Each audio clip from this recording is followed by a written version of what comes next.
Alright. It's technically still a Halloween marathon since I got a Halloween shirt. So, let's finish this up with the ghastly Cleveland torso murders. This week on Buzzfeed Unsolved, we investigate the Cleveland torso murder, one of the most gruesome serial killers of all time. That's a hell of an accomplishment. He's not the most definitively, but I will say he's one of the most. He's in the upper echelon for sure. It's not a shiny badge of honor on his resume. You sound like you're impressed. I'm not impressed. The things he did were pretty, for lack of a better term, gross. Wonderful?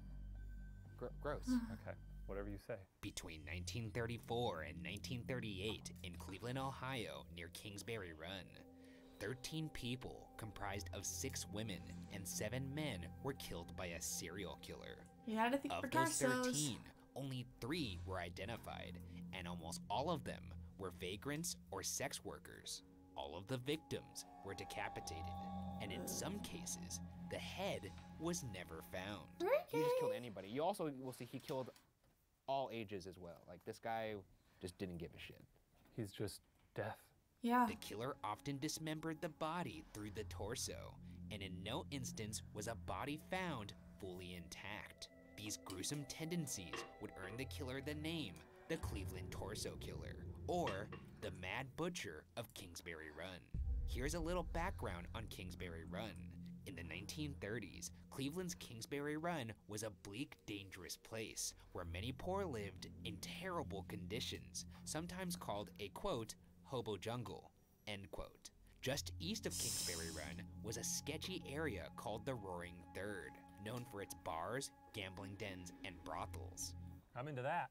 I like that place. The Roaring Third? Yeah. Is that a place you would frequent back in the day? I'd be there. You'd be dead. It's got He'd see you, he'd see those long limbs, and he'd say, oh man, I got some big ornaments to make here. bars, gambling dens, and brothels. Yeah.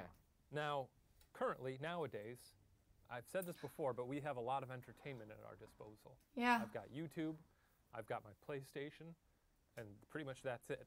But back then, not a lot to amuse yourself with. So I would for sure, every night of the week, be down at a bar, a gambling den, or a brothel. So Yeah. this is part of the recurring theme that you've had throughout the show, where That's a if good there point. weren't modern devices, you'd be I'd be a monster. an insane psychopath. Yes. With the stage set, let's jump into the timeline of the killings. On September 5th, 1934, the first victim, an unidentified woman in her 30s, was found on the shores of Lake Erie. All that was found was part of her torso, thighs, and other body parts, but no head. Her skin was leathery and red from a chemical Yeesh. preservative. On September 23rd, 1935, the second victim, a 28-year-old man named Edward N. Rossi, was found near Kingsbury Run at the base of Jackass Hill. That's actually what that's named. I know that was going to elicit some kind of giggle, Sucks. so just get it, Sucks. just get it out of the way. Sucks to die like that. At the base of Jackass Hill. Yeah, where'd they find him? Oh, a base of Jackass Hill. That's not fun. I'm sure they omitted that out of the eulogy. Yeah. Why even call, I guess maybe there were burrows there at some point, or a Yeah. donkey. And Rossi was a hospital orderly and a regular around the Roaring Third. The body was drained of blood, naked, and emasculated, with rope burns on the wrists. On that same day, the third victim was found nearby, an unidentified 40-year-old male, and was also decapitated and emasculated. The body also had the same chemical preservative from the first killing. On January 26, 1936, the fourth victim, a woman named Florence Polillo, was found wrapped up in newspaper inside half-bushel baskets by the Hart Manufacturing Building. Yikes. Polillo was a sex worker, barmaid, and waitress who lived in the Roaring Third. He's getting bolder with the places he's dumping bodies. The first one was the lake. The second one was on the side of a hill. The third one was nearby to the hill. And now this one in front of an actual workplace Yeah. in, a metropolitan area. On June 5th, 1936, the head of the fifth victim, an unidentified man, was found wrapped in trousers in Kingsbury Run. The rest of the body was found the next day in an even more audacious location The in train front of yard. the Nickel Plate Railroad Police Building. So once again, he's escalating. Yeah. He's got balls. One of the saddest parts unlike his of this to me is victims. that so many of these bodies were unidentified. Yeah. Because it's just, I'm always of the opinion that once I'm dead, you can do anything you want with my body. Throw it out in the street, let the dogs eat it. But I would at least want people to look at my body and go, yeah, that's Shane. That was Shane. Who's being eaten right now. That's Shane in that basset hound's mouth. Give him a send-off, whatever. Say your kind words about him. That'd be a happy dog. That's a big-ass bone. Yeah. On July 22nd, 1936, the 6th victim, an unidentified 40-year-old man, was found in the woods near Clinton Road. The man had been dead for 2 months. One noteworthy observation was the blood on the ground, suggesting he had been killed on site and not dumped there as indicated by the other body sites. So this is someone who's just out walking around who gets got. Well, the thing that is interesting to me about this is because all the other ones have been dismembered in a way that was medically efficient, most likely done after death. This is one that seems to be done in the heat of the moment, which either means to me this is not the same guy, or since it obviously is the same guy, he's getting antsy. He's losing his grip. He doesn't care anymore. He's starting to do things that aren't as premeditated. On September 10th, 1936, the 7th victim, an unidentified man, was found near the train tracks in Kingsbury Run. He had been killed by decapitation in a manner that the coroner noticed was confident in one stroke, which implied that the killer was both brazen and educated in human anatomy. This is gross, but I think it's hard to cut off a head. It apparently is kind of hard. Yeah. And there was one case There's all the where someone tendons and had, shit. it took them, I forget which royal it was a British royal. It was like 3 It took times. 5 strokes. Also, another thing, you are slightly alive. I was reading this one recorded case of a guy who watched someone's head get cut off by the guillotine. Yeah. And he said the head rolled around and he saw the guy's eyes. He blinked? He blinked and he saw recognition in the eyes when he said his name. Wasn't there an old tale of someone who, for science, told the person getting executed to blink as long as they could? Yeah. See, that's kind of cool. Yeah, that's pretty cool. Like if you were Kinda a piece of shit disturbing. your whole life, you're getting executed because you're an awful They're like, person. just the least you could do do, this thing for one science, solid on man. the way out. Give us, yeah, a little something. You'd be even better. Not blink. What if they were like, why don't you give us A wink? Because your vocal cords are gone, right? So Yeah. You could wink. You give a little I mean, wink. I guess a it little cheeky depends. wink. I would ask them to chop it just below the vocal cord so I could kind of roll over and be like, hello, my baby. Hello. At this You'd point, need your many lungs for local that. papers reported the murder spree on a near daily basis, and yet there were no suspects or clues. As expected, this put a considerable amount of heat on the investigating authorities. Detectives Peter Murillo and Martin Zalewski interviewed over 1,500 people on their own. Here's even a picture of Detective Murillo undercover as a vagrant. That is the most cartoonish This is the most hobo I've ever seen. He looked like he watched a Bugs Bunny cartoon in which Bugs Bunny was on the railroad. Yeah. He was like, yep, that'll do. You think he has a couple PBJs in that little bag there? Probably. Probably. Maybe this is like accurate to the time. I don't think it was. So you think that he was just like, I bet you this is what vagrants look like, and he went out there and he was like walking around. He's like, Jesus Christ, I don't look anything like.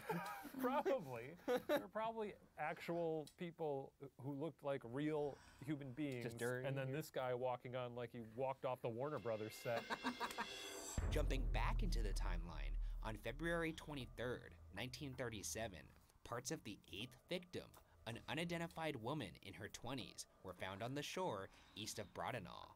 On June 5th, 1937, the 9th victim, determined to be a woman named Rose Wallace, was found under the Lorraine Carnegie Bridge. Her remains were merely a skull and a bag of bones. Oh, man. On July 6th, 1937, the 10th victim, an unidentified man in his mid to late 30s, was found in the Cuyahoga River. His heart was ripped out, and the abdominal area was gutted.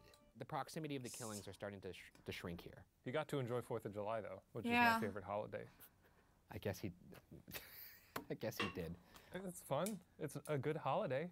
Yeah, I suppose if I had to choose between getting murdered on July 3rd or July 6th, I'd choose July 6th. It's always a silver lining. That's what I'm saying. A belly full of hot dogs and brew. Uh-huh. In April/May of 1938, parts of the 11th victim, an unidentified woman, was found in the Cuyahoga River. Interestingly, this was the first time that a victim had drugs in their system. This left authorities to wonder whether the drugs were recreational or used to keep her from moving. maybe this contributes to why the strokes were so confident and so absolute. Because they weren't moving? Because they weren't moving. Yeah. And the only reason I posit this is because drugs may be involved in one of the case's main suspects later. Okay. Pretty horrifying to imagine that you were drugged and you can only just move your eyes. You ever had that? Is that in a movie? That's in Wolf Creek. Some serial killer cuts someone's spinal cord so that they can't move, so that they're forced to just watch what's happening to their friend. But their eyes can Their their eyes eyes can- fucked. That's horrifying. It is pretty scary. As all of these gruesome This is why I like This is why I like horror movies that are like more fantasy based, like Nope. I mean, that one was relatively a chill horror movie. murders were ongoing, Mayor Harold Burden increasingly pressured Safety Director Eliot Ness to make headway. Isn't You that may the know guy who- Eliot Ness as the famed G-Man, who led his illustrious group of untouchables to bust Al Capone's yeah. breweries. Yeah, that guy. Other credits to Ness's glowing resume included defeating the Mayfield Road Mob, crooked police, and labor racketeers, contributing to his status as a law enforcement legend.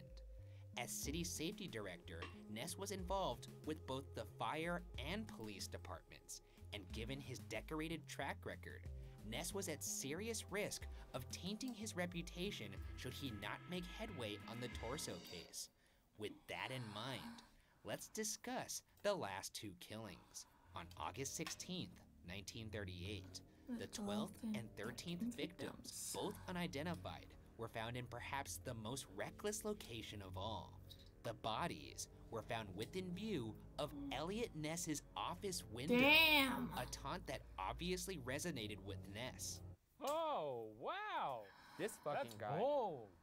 You're gonna coast out. He and has you're gonna all the coast into retirement, balls. right? You know. Yeah. Everything's great.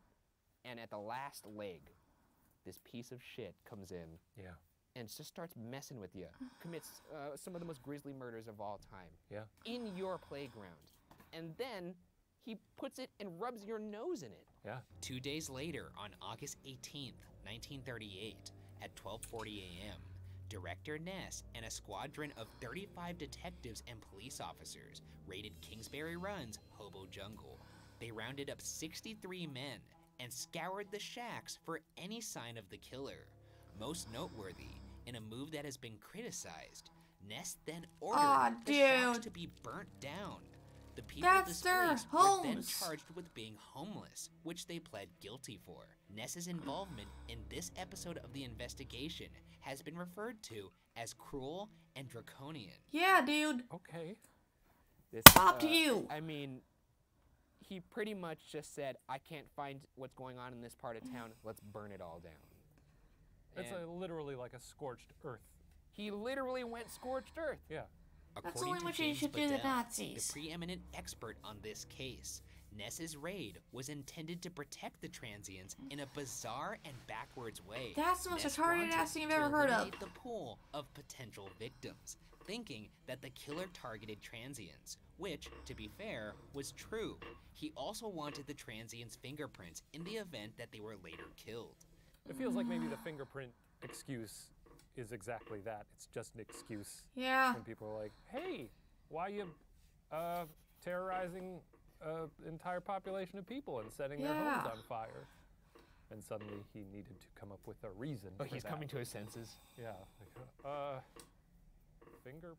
Like, it just seems like he's just sort of backpedaling there. He was just like, fingerprints. He didn't just look fingerprint. He didn't. I need fingerprints. That's Yeah, what- sure. Either way, the killings did stop after the raid. Whether or not the raid had anything to do with that is debatable. Yeah. Certainly, Ness's shiny reputation was damaged by this action, and it also brought the investigators no closer to identifying a killer. That being said, the case is considered by some to be unofficially solved, and furthermore, the Sorta solution solved. was reached partly by Ness himself. With Dipshit. that, let's get into the suspects. The first suspect was 52-year-old bricklayer Frank Dolezal. In July of 1939, Dolezal was arrested by County Sheriff Martin O'Donnell for the murder of Florence Polillo, the fourth victim. Dolezal had actually lived with Polillo for a time. Furthermore, Dolezal also knew victims Edward and Rossi and Rose Wallace. Following his arrest, Frank Dolezal confessed to murdering Florence Polillo. However, he later said he had been beaten and recanted his confession. In fact, Dolezal had suffered 6 broken ribs while in the custody of the sheriff, Really, further cops? casting doubt upon the confession. The confession appeared to be coached, as it was a mix of prepackaged details and incomprehensible ramblings. According to case expert James Bedell, the lead detective on the case later said in his memoirs, quote, "This is the first time that I've ever known anyone to confess to a crime that didn't know the details of the crime to which he was confessing," end quote. They beat the shit out of him, probably. Putting the words in his Yes. mouth. And it's very, very sad. Yes. Him knowing numerous people in the camp doesn't seem, I mean, he know. So were a lot of these people who lived in that neighborhood or in Yes. the shanty town kind of? I think what happened is they saw he lived with one of the victims. Yeah. Then they found out he knew the other 2 victims who were identified. And they thought, everyone's on us right now. A lot of pressure from the mayor. The public is starting to get pissed off. I think it's time to do the deed. Nonetheless, Dolezal remained incarcerated for the crime. Let him The out! event that followed, all the more suspicious.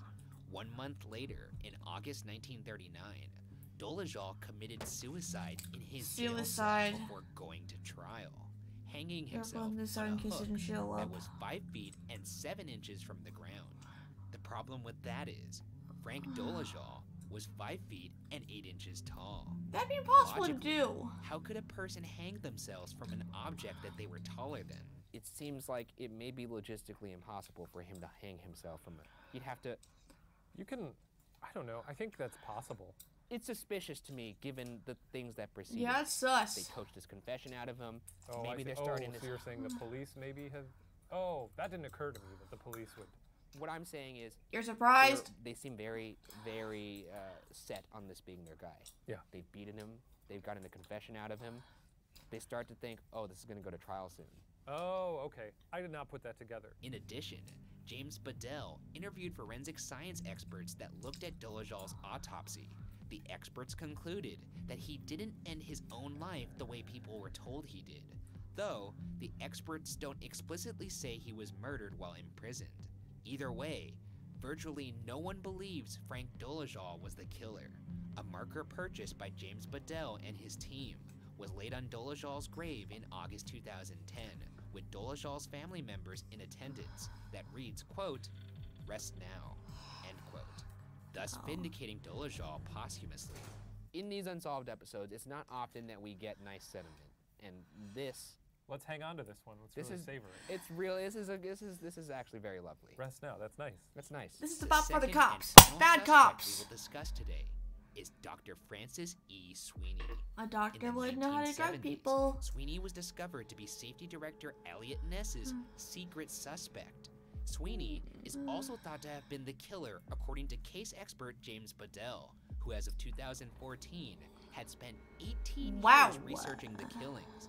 Dr. Francis E. Sweeney fit the profile. He was a doctor and would have had the necessary skill and anatomical knowledge to perform the killings. Sweeney had also been to probate court multiple times, and his wife noted his problems with alcoholism, his abuse of her and their 2 sons, his days-long disappearances, and his neglect of his practice. Shortly after the final murder, Sweeney checked himself into a mental institution, Yeah. after which You're the you're killings probably stopped. mental. Yeah, he was probably In mental. 1956, Sweeney was diagnosed as Yep, schizophrenic. he was In mental. May 1938, Eliot Ness secretly apprehended Sweeney, taking him to the Old Cleveland Hotel. Dude. Ness kept Sweeney there for about 10 to 14 Dude. days, as it took Sweeney 3 days to even sober up. What Just the Ness brewing coffee the whole time. No, what is just Slapping him in the face, feeding him buckets coffee, of water in his face? tickling his feet with some feathers. I don't know. Miranda rights were not in place yet, Ah. though this process was still in conflict with the rules of civil liberties of the time. The inventor of the modern polygraph, Leonard Keeler, administered a lie I'm pretty sure Keeler is also the guy who created Wonder Woman, which would explain the older comics. detector test to Sweeney, Well, that means it's also into bondage. That's what I meant to add in. which he failed twice. Keeler told Ness, quote, "That's your man. I might as well throw my machine out the window if I say anything different," end quote. This makes me wonder if he, in his mind, thought he was sort of a vigilante justice type. You know, because Bruce Wayne was a very successful, very powerful man. Are you comparing the Torso Killer to Batman? I'm not. It sounds like you're comparing the Torso Killer to Batman. I'm just saying I think maybe the Torso Killer thought that he Is Batman. was a Batman type. Yeah. Except Batman never cut anybody's. Wait. What year did Batman come out?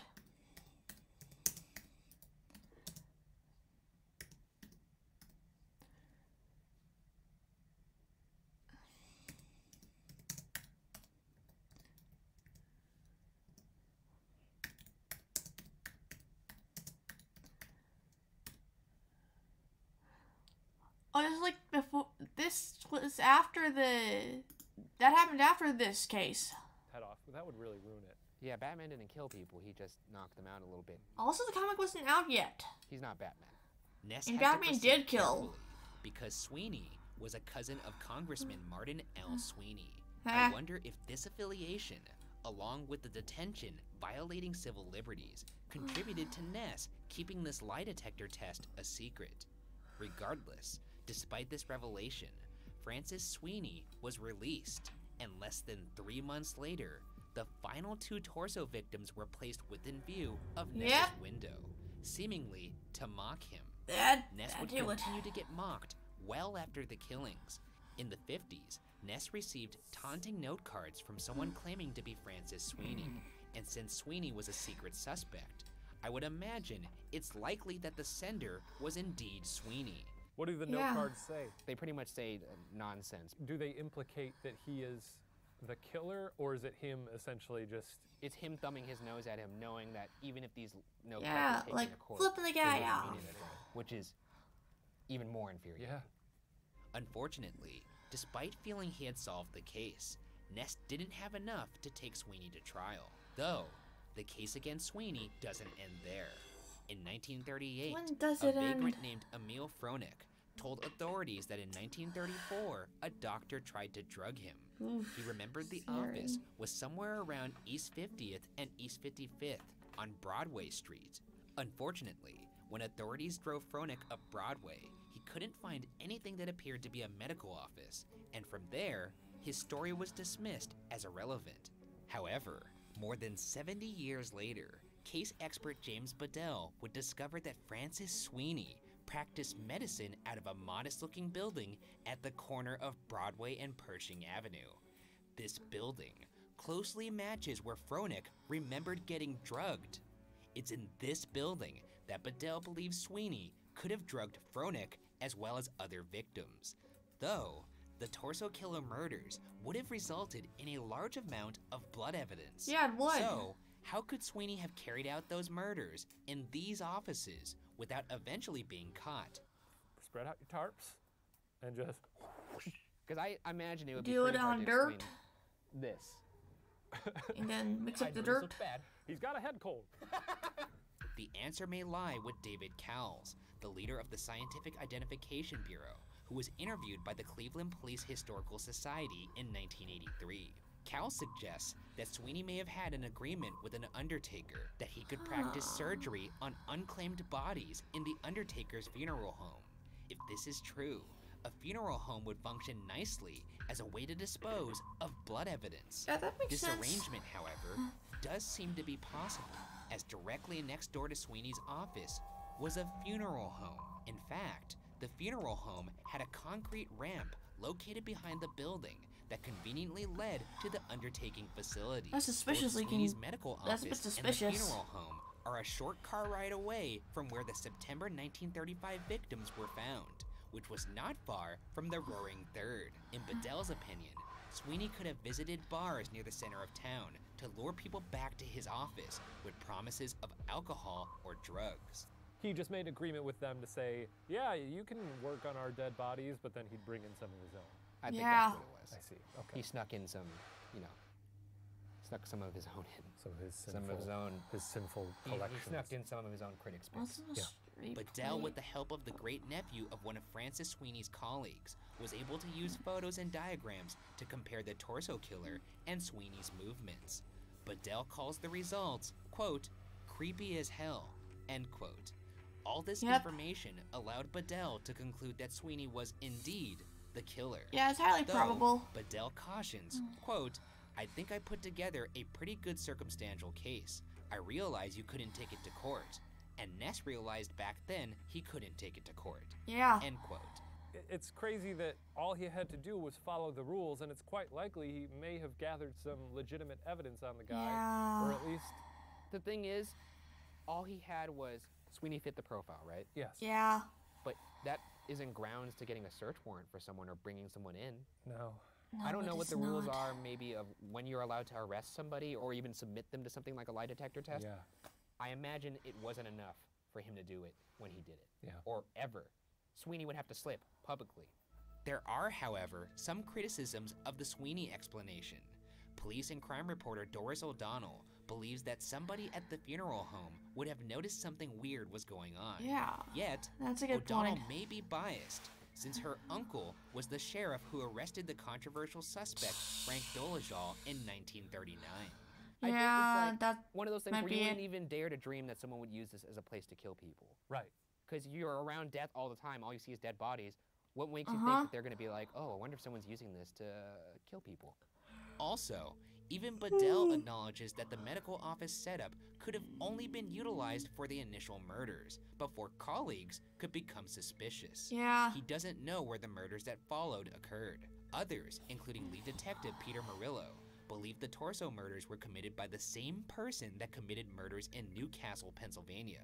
Detective Murillo felt that Sweeney was too overweight to make the rail trip back and forth between Newcastle and Cleveland, which consequently his led weight to like? Murillo's discounting of Sweeney as a suspect. But, to be fair, Murillo had also been kept in the dark about Sweeney's secret interrogation and lie detector test. I for one, will go on record by saying I do think it's him. I think it's I will probable also go out it on might that have been limb. Sweeney. Great work, Ryan. That's the best I could give. Yeah. So, well, I guess I shouldn't say great work, Ryan, It's because more, you didn't solve I didn't this. do anything. James No. Bedell did. Yeah. Yeah, he did. Regardless, Francis Sweeney remains, for the most part, the most popular suspect. In the case of Eliot Ness and James This ironically reminds me of the musical Sweeney Todd. You know, the demon barber of Fleet Street or something. Bedell, they believe that he is not just a suspect, but in fact, the killer.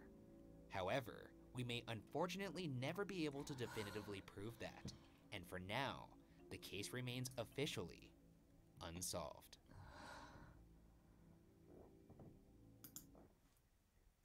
Not trying to cancel culture a guy from like the 30s, but Eliot Ness was a fucking dick. See you in the next one.